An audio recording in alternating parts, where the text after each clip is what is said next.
আসসালামু আলাইকুম। Welcome back to my channel flavour Bangla. আসন্ন রমজান উপলক্ষে খুব জরুরি একটি রেসিপি নিয়ে হাজির হয়েছে আপনাদের জন্য। রমজানের ইফতারের পরে প্রধান উপকরণ হচ্ছে শরবত।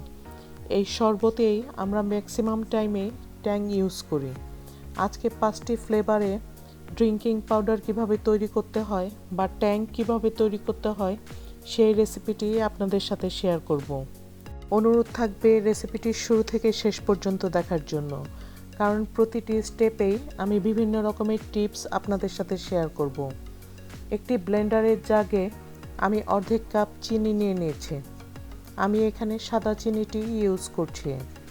তারপর এখানে 2 টেবিল চামচ গ্লুকোজ পাউডার দিয়ে দিচ্ছি। যে কোনো মুদির দোকানে এই গ্লুকোজ পাউডারটি কিনতে পাওয়া যাবে। তারপর এখানে 4/1 চা চামচ সাইট্রিক অ্যাসিড ও 4/1 চা চামচ লবণ দিয়ে দিয়েছে।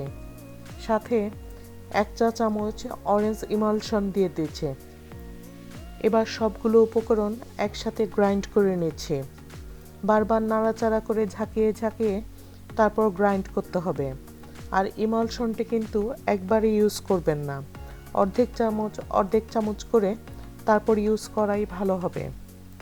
হাতের কাছে ইমালশন না থাকলে অরেঞ্জ ফুড কালার ও অরেঞ্জ এসেন্স দিয়েও এই রেসিপিটি তৈরি করা যাবে।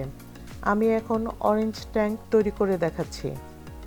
দেখুন, ইমালশন ইউজ করার ফলে অরেঞ্জ ট্যাঙ্কটি কিন্তু একটু দানা দানা হয়েছে। পরবর্তী ড্রিঙ্কিং পাউডারগুলো আমি ফুড কালার ও এসেন্স দিয়ে তৈরি করে দেখাবো। এখানে আমি অর্ধেক কাপ চিনি নিয়ে নিয়েছি। সাথে 2 টেবিল চামচ গ্লুকোজ পাউডার দিয়ে দিচ্ছি। তারপর এখানে 4/1 চা চামচ সাইট্রিক অ্যাসিড দিয়ে দিচ্ছি। সাথে 4/1 চা চামচ লবণ দিচ্ছি।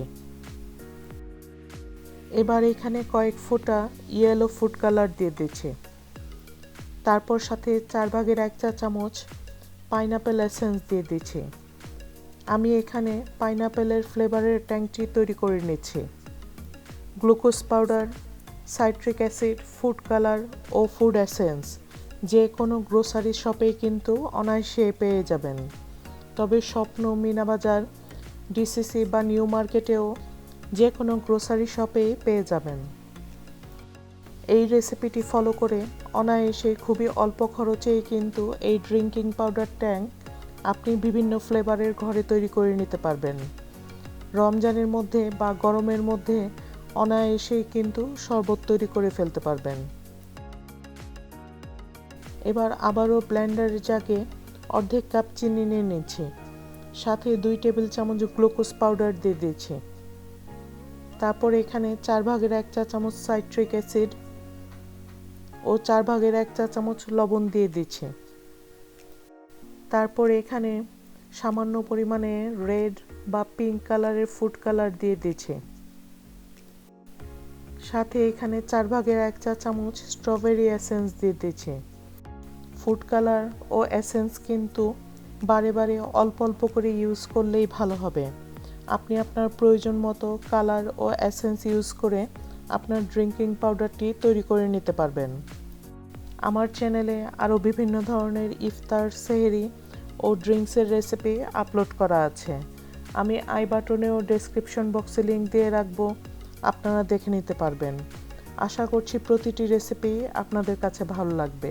যারা আমার চ্যানেলে আজকে নতুন ভিডিও দেখছেন, সবার কাছে অনুরোধ থাকবে প্লিজ আমার চ্যানেলটিকে সাবস্ক্রাইব করে পাশে থাকা বেল আইকনটিতে ক্লিক করে অল অপশনে ক্লিক করে রাখার জন্য। তাহলে নতুন যে কোনো ভিডিও আপলোড হওয়ার সাথেই আপনার কাছে নোটিফিকেশন পৌঁছে যাবে। এবার ব্লেন্ডারের জাগে আবারও অর্ধেক কাপ চিনি নিয়ে নিয়েছে। সাথে 2 টেবিল চামচ গ্লুকোজ পাউডার দিয়ে দিয়েছে।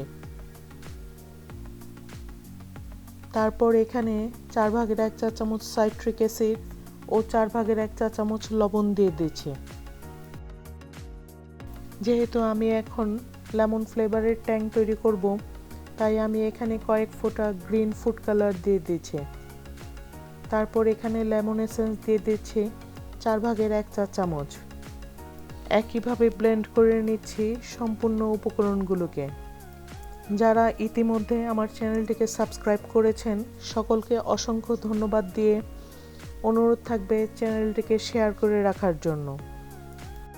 আজকের রেসিপিটি আপনাদের কাছে ভালো লাগলে অনুরোধ রইল রেসিপিটিতে একটি লাইক দিয়ে কমেন্ট বক্সে কমেন্ট করে জানানোর জন্য কেমন ধরনের রেসিপি আপনারা দেখতে চান আসন্ন রমজানে। ইনশাল্লাহ আপনাদের কথা মতো আমি সেইভাবেই রেসিপি আপলোড করে দেব। এবার ম্যাঙ্গো ফ্লেভারের ট্যাং তৈরি করে নিচ্ছি। ব্লেন্ডারের জাগে অর্ধেক কাপ চিনি, 2 টেবিল চামচ গ্লুকোজ পাউডার দিয়ে দিয়েছি।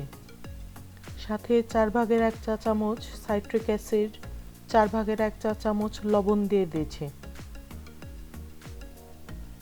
এবার এখানে 1/4 চা চামচ ম্যাঙ্গো এসেন্স দিয়ে দিয়েছি। এবার ম্যাঙ্গোর কালার আনার জন্য সামান্য একটু ইয়েলো ও রেড ফুড কালার ইউজ করছি। আমি 1-2 ফোঁটা করে তারপরে এই কালারগুলো ইউজ করছি। একবারে অনেকটা কালার কিন্তু ঢেলে দিচ্ছি না, খুব সাবধানে কালার ইউজ করে তারপর ব্লেন্ড করে নিচ্ছি। আমি কিন্তু 5টি ফ্লেভারের ড্রিঙ্কিং পাউডার ট্যাং তৈরি করে নিয়েছি। প্রতিবারই কিন্তু ব্লেন্ডারের জাগ এবং ব্লেন্ডারের ব্লেড ভালোভাবে ধুয়ে শুকিয়ে তারপর পরবর্তী ফ্লেভার তৈরি করেছি। ভেজা অবস্থাতে কোনোভাবেই কিন্তু ব্লেন্ডার জার ইউজ করা যাবে না।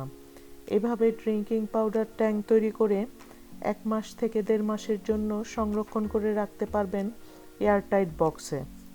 যেহেতু রমজান আসন্ন এবং রমজানের মধ্যে প্রায় প্রতিদিনই কোনো না কোনো ড্রিঙ্কস তৈরি করতে হয়, তাই আজই তৈরি করে রাখুন সবার খুবই প্রিয় ড্রিঙ্কিং পাউডার এই ট্যাং। দেখুন আমি এই গ্লুকোজটি ইউজ করেছি। বাজারে বিভিন্ন ব্র্যান্ডের গ্লুকোজ পাউডার কিন্তু আপনারা পেয়ে যাবেন।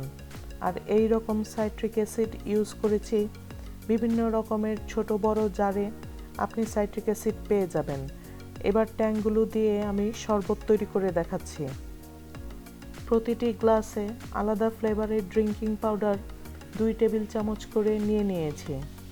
সাথে আমি পানি দিয়ে দিচ্ছি এবং মিলিয়ে নিচ্ছি। সাথে কয়েক টুকরো করে বরফ দিয়ে দিচ্ছি। যেহেতু এখানে চিনি আছে তাই আর নতুন করে মিষ্টি অ্যাড করার কোনো প্রয়োজন নেই। তবে আপনাদের যদি প্রয়োজন হয় চাইলে 1 চা চামচ চিনি আপনারা অ্যাড করে নিতে পারেন। দেখুন আকর্ষণীয় ফ্লেভারের ও মন মাতানো রঙে তৈরি হয়ে গিয়েছে ড্রিঙ্কিং পাউডার ট্যাং। অনুরোধ থাকবে আমার চ্যানেলটিকে সাবস্ক্রাইব, শেয়ার ও লাইক করে রাখার জন্য।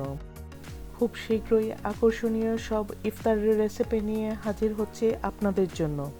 আজকের মতো এখানেই শেষ করছি। সবাই ভালো থাকবেন, সুস্থ থাকবেন। আল্লাহ হাফেজ।